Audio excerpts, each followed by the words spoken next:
هذه الوثيقة المنشورة في الجريدة الرسمية المغربية تقول: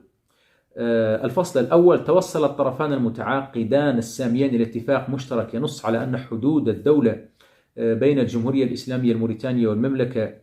المغربية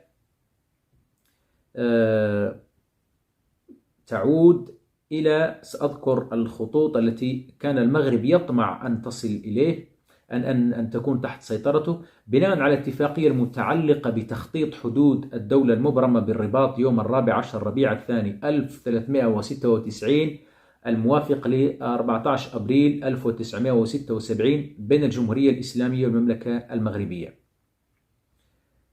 الحدود المغربية الموريتانية يرسمها الخط المستقيم الذي يبتدئ من نقطة التقاء الشاطئ الأطلسي مع خط العرض الشمالي 24 والذي يتجه إلى نقطة الالتقاء بين خط العرض الشمالي 23 وخط الطول الغربي 13، وأن التقاء هذا الخط المستقيم مع الحدود الحالية للجمهورية الإسلامية الموريتانية يشكل خط الحدود الجنوبية الشرقية للمملكة المغربية. كما تشاهدون في مقطع الفيديو هذا، كان المغرب يطمع فقط في نصف أراضي الصحراء الغربية، لم يكن يحلم أن يحصل على كل أراضي الصحراء الغربية، وبالتالي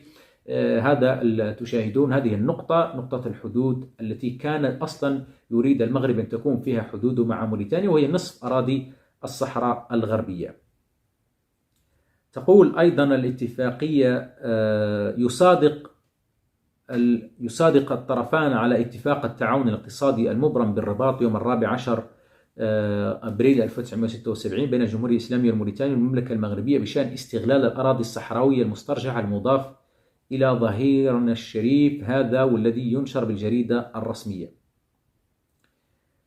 هناك نقاط مهمة جدا تتحدث عن خلق شركات مشتركة بين موريتانيا آنذاك، النظام الموريتاني والنظام المغربي، من أجل استغلال ثروات الصحراء الغربية، وسنستعرضها كالتالي.